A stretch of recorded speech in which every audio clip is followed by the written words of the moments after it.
বিগত 19/4 মানে গতকাল রাত 19/4/2026 খ্রিস্টাব্দ তারিখ আনুমানিক রাত 11:30 থেকে 11টার দিকে আমাদের একটি টিম তারাবো পৌরসভার অন্তর্গত কর্ণগোপ এলাকায় ডিউটি করছিল। এর মধ্যে আমরা খবর পাই যে ঢাকা সিলেট হাইওয়েতে রংধনু একটি ফিলিং স্টেশন আছে। এই ফিলিং স্টেশনের সামনে প্রায় 10-15 জন সদস্যের একটি ডাকাত দল দেশীয় অস্ত্র সহ হাইওয়ে রোড ব্যারিকেড দিয়ে ডাকাতির প্রস্তুতি নিচ্ছিল।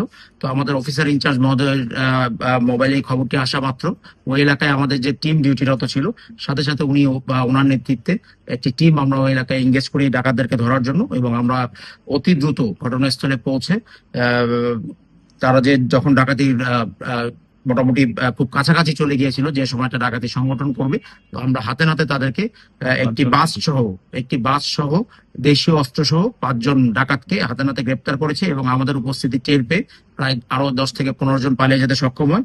তো কালকের এই ঘটনাটি আমরা মনে করি যে আমরা যদি সঠিক সময় রেসপন্স করতে না পারতাম তাহলে বড় কোনো অকারেন্স ঘটানোর তারা প্রস্তুতি নিচ্ছিল।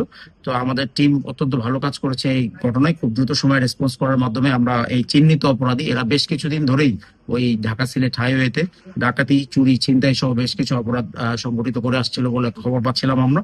তো এই প্রেক্ষিতে আমরা কালকে দ্রুত অভিযান পরিচালনা করে তাদেরকে আমরা গ্রেপ্তার করতে সক্ষম হয়েছি। এবং যারা পলাতক আসামি আছে ইতিমধ্যে তাদেরকেও আমরা শনাক্ত করতে সক্ষম হয়েছি। তাদের গ্রেপ্তার অভিযান চলছে। আশা করছি অতি দ্রুত আমরা তাদেরকে গ্রেপ্তার করতে সক্ষম হব। দৈনিক আজকের বাংলা .net